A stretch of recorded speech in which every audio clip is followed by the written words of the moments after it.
ಅಂಗನವಾಡಿ ಕಾರ್ಯಕರ್ತೆಯರು ಹಾಗೂ ಸಹಾಯಕಿಯರ ವಿವಿಧ ಬೇಡಿಕೆಗಳನ್ನು ಈಡೇರಿಸುವಂತೆ ಆಗ್ರಹಿಸಿ ಕರ್ನಾಟಕ ರಾಜ್ಯ ಅಂಗನವಾಡಿ ಕಾರ್ಯಕರ್ತೆಯರ ಮತ್ತು ಸಹಾಯಕಿಯರ ಸ್ವಾತಂತ್ರ್ಯ ಸಂಘಟನೆ ಬೀದರ್ ಜಿಲ್ಲಾ ಸಮಿತಿಯ ವತಿಯಿಂದ ಆಗಸ್ಟ್ 13ರಂದು ಜಿಲ್ಲೆಯ ಅಂಗನವಾಡಿ ಕೇಂದ್ರಗಳನ್ನು ಬಂದ್ ಮಾಡಿ ಪ್ರತಿಭಟನೆ ನಡೆಸಲಾಗಿದೆ. ಬಳಿಕ ಮಹಿಳಾ ಮತ್ತು ಮಕ್ಕಳ ಅಭಿವೃದ್ಧಿ ಇಲಾಖೆಯ ಉಪನಿರ್ದೇಶಕರಿಗೆ ಜಿಲ್ಲಾಧಿಕಾರಿಗಳ ಮುಖಾಂತರ ಮನವಿ ಸಲ್ಲಿಸಿ ತಮ್ಮ ವಿವಿಧ ಸಮಸ್ಯೆಗಳನ್ನು ತಕ್ಷಣ ಪರಿಹರಿಸುವಂತೆ ಒತ್ತಾಯಿಸಲಾಗಿದೆ.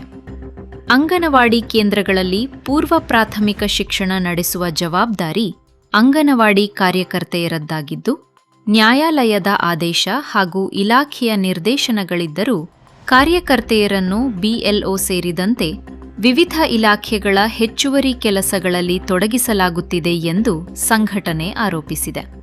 ಇದರಿಂದ ಅಂಗನವಾಡಿ ಕೇಂದ್ರಗಳ ಮೂಲ ಕರ್ತವ್ಯಗಳಿಗೆ ತೊಂದರೆಯಾಗುತ್ತಿದೆ ಎಂದು ಅಸಮಾಧಾನ ವ್ಯಕ್ತಪಡಿಸಿರುವ ಸಂಘಟನೆ, ಅಂಗನವಾಡಿ ಕಾರ್ಯಕರ್ತೆಯರನ್ನು ಬಿಎಲ್ಒ ಹಾಗೂ ಇತರೆ ಇಲಾಖೆಗಳ ಹೆಚ್ಚುವರಿ ಕೆಲಸಗಳಿಂದ ಕೂಡಲೇ ಮುಕ್ತಗೊಳಿಸಬೇಕು ಎಂದು ಆಗ್ರಹಿಸಿದೆ. ಇದರ ಜೊತೆಗೆ ಬೀದರ್ ಜಿಲ್ಲೆಯ ಅಂಗನವಾಡಿ ಕೇಂದ್ರಗಳ ಏಪ್ರಿಲ್ 2026ರಿಂದ ಜುಲೈ 2026ರವರೆಗಿನ ಬಾಡಿಗೆ ಬಾಕಿಯನ್ನು ತಕ್ಷಣ ಬಿಡುಗಡೆ ಮಾಡಬೇಕು. ಅಂಗನವಾಡಿ ಕಾರ್ಯಕರ್ತೆಯರು ಹಾಗೂ ಸಹಾಯಕಿಯರಿಗೆ ಕನಿಷ್ಠ ವೇತನ ನೀಡಬೇಕು.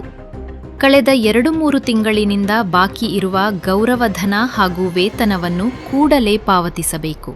ಅಂಗನವಾಡಿ ಕಾರ್ಯಕರ್ತೆಯರಿಗೆ ನೀಡಲಾಗುತ್ತಿರುವ ಸಮವಸ್ತ್ರಗಳ ಗುಣಮಟ್ಟ ಕಳಪೆಯಾಗಿದ್ದು, ಉತ್ತಮ ಗುಣಮಟ್ಟದ ಸೀರೆಗಳನ್ನು ಒದಗಿಸಬೇಕು ಎಂಬ ಬೇಡಿಕೆಯನ್ನು ಸಂಘಟನೆ ಮುಂದಿಟ್ಟಿದೆ.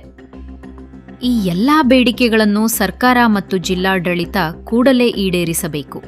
ಇಲ್ಲವಾದಲ್ಲಿ ಮುಂದಿನ ದಿನಗಳಲ್ಲಿ ಹಗಲು ರಾತ್ರಿ ನಿರಂತರ ಸತ್ಯಾಗ್ರಹ ಸೇರಿದಂತೆ ಉಗ್ರ ಹೋರಾಟ ನಡೆಸುವುದು ಅನಿವಾರ್ಯವಾಗಲಿದೆ ಎಂದು ಕರ್ನಾಟಕ ರಾಜ್ಯ ಅಂಗನವಾಡಿ ಕಾರ್ಯಕರ್ತೆಯರ ಮತ್ತು ಸಹಾಯಕಿಯರ ಸ್ವಾತಂತ್ರ್ಯ ಸಂಘಟನೆ ಎಚ್ಚರಿಕೆ ನೀಡಿದೆ.